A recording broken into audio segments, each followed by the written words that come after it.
اللهم صل على سيدنا محمد. الحمد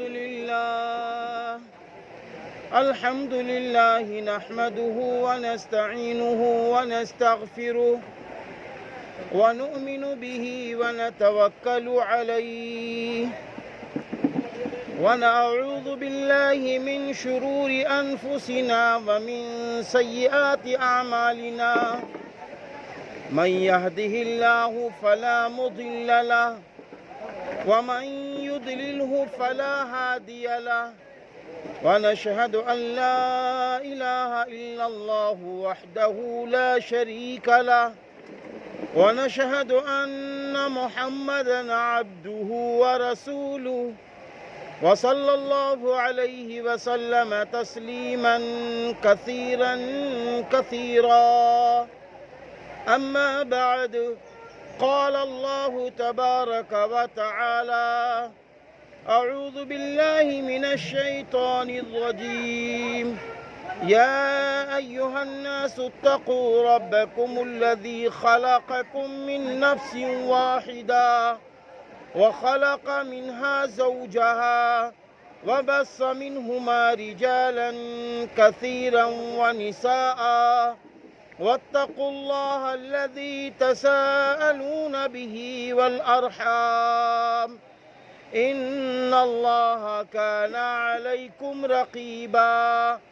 يا أيها الذين آمنوا اتقوا الله حق تقاته ولا تموتن إلا وأنتم مسلمون. يا أيها الذين آمنوا اتقوا الله وقولوا قولا سديدا يصلح لكم أعمالكم ويغفر لكم ذنوبكم ومن يطع الله ورسوله فقد فاز فوزا عظيما. صدق الله العظيم. وقال النبي صلى الله عليه وسلم: النكاح من سنتي فمن رغب عن سنتي فليس مني او كما قال عليه الصلاة والسلام. اللہ کے محبوب بندوں، دیکھیں نکاح کے متعلق سرور کائنات فخر دو عالم حضرت محمد عربی صلی اللہ علیہ وسلم نے فرمایا: نکاح میں سادگی برتو. نکاح میں جتنی سادگی ہوگی وہ نکاح برکت والا ہوگا، رحمت والا ہوگا، اللہ کی مدد والا ہوگا.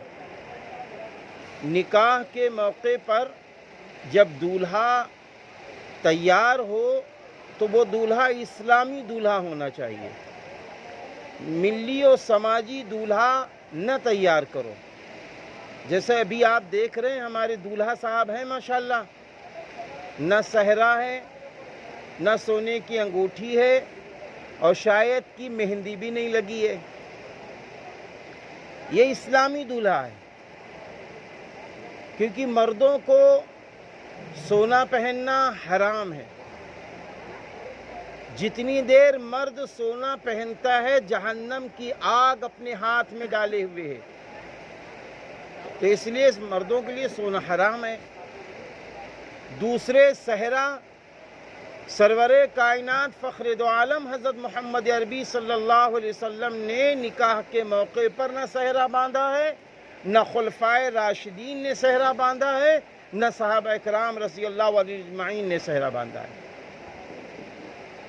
بلکہ صحرے کے متعلق ہے کہ کلام اللہ کی وہ آیت: ان المبذرین کانوا اخوان الشیاطین، یعنی فضول خرچی کرنے والے شیاطین کے بھائی ہیں.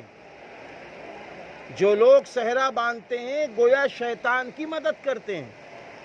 جتنے روپے کا صحرا ہے، اگر اتنے ہی روپے نکاح سے پہلے اپنے گھر سے نکلنے سے پہلے دولہا صاحب، ان کے گھر والے، آس پاس کے جتنے غربا ہیں ان کے گھر کے بچوں کو دے دیں تو یہ شادیاں اور پھل جائیں گی. تیسری چیز ہے مہندی. اگر ضرورت ہے سر کے بالوں میں، داڑھی میں، یا کوئی طبیب کہتا ہے کہ مہندی پیروں میں لگا لو تو تمہارے سر و دماغ میں جو غصہ یا گرمی یا دل و دماغ میں جو جلن ہے اس میں نفع دے گی، تو طبیب اور ڈاکٹر کے مشورے سے تو مہندی لگا سکتا ہے، لیکن اس موقع پر مردوں کے لیے مہندی لگانا غلط ہے. کیوں؟ اس لیے کہ مہندی عورتوں کی زینت ہے. رسول اللہ صلی اللہ علیہ وسلم نے فرمایا اے عورتوں مہندی لگایا کرو. آج آپ اپوزٹ دیکھ لیجئے. معاف کیجئے کہ ایک صاحب نے واقعہ سنایا ہے، اس لیے میں سنا رہا ہوں کہ ابھی شاید کھانے میں دیر بھی ہے، تو شاید کہ بیٹھے رہیں گے آپ لوگ تو اچھا نہ لگے. میں اس لیے واقعہ سنا رہا ہوں کہ ایک دولہا صاحب نے مہندی لگائی، اور آج کی جو ماڈل خاتون ہے مہندی لگانا تو دور کی چیز ہے، اس نے زیور بھی نہیں پہنے دلہن نے. اب جب وہ ایک تو مہندی، پھر امام جامع، اور پلس پھر وہ حسین و جمیل چہرہ اور مونچھیں اور داڑھی کچھ بھی نہیں، تو صبح جو نقشہ تفریح و مذاق کا تھا وہ یہ تھا کہ دلہن تو دلہا لگ رہی ہے اور دلہا صاحب دلہن بن گئے. کیونکہ آج کی ماڈل بچیاں ہیں، یہ سب اب نہیں کرتی جلدی. تو اس لیے میرے بھائیوں مہندی بھی لگانا اس موقع پر منع ہے. نکاح میں دو باتیں فرض ہیں. پہلی چیز یہ ہے کہ ایجاب و قبول ہونا، اور دوسری بات ہے دو گواہوں کی گواہی دینا. یاد رکھنا یہ دو چیزیں فرض ہیں بس نکاح کے لیے. اب ایجاب و قبول، ابھی آپ نے دیکھا کہ ہمارے بھائی جناب محمد اسلم انصاری صاحب ماشاءاللہ اپنے تشریف لے گئے دلہن کے پاس، وہاں سے اجازت لے لی. اس کا نام ایجاب ہے. اور دو گواہ ماشاءاللہ آپ کے سامنے موجود ہیں، جو ابھی قاضی صاحب نکاح قبول کروائیں گے اس کی گواہی آپ دیں گے. تو ایجاب و قبول ہوا، اب نکاح ہو گیا. نکاح میں کوئی چیز باقی نہیں رہی. اب مسئلہ دولہا اور دلہن کا ہے. دیکھیں نکاح ہو گیا، سماج میں ایک دوسرے کو دیکھنا حلال ہو گیا. دولہا اب دلہن کو دیکھ سکتی ہے، اور دلہن اپنے دولہا کو، اور دولہا صاحب اپنی دلہن کو، دونوں ایک دوسرے کو دیکھ سکتے ہیں. اب مسئلہ دولہا صاحب کی ذاتی زندگی کا ہے، کیونکہ نکاح کا مقصد ہے نسل انسانی کا بڑھنا. نکاح کا ایک مقصد یہ بھی چھپا ہے کہ انسانوں کی تعداد کو بڑھانا.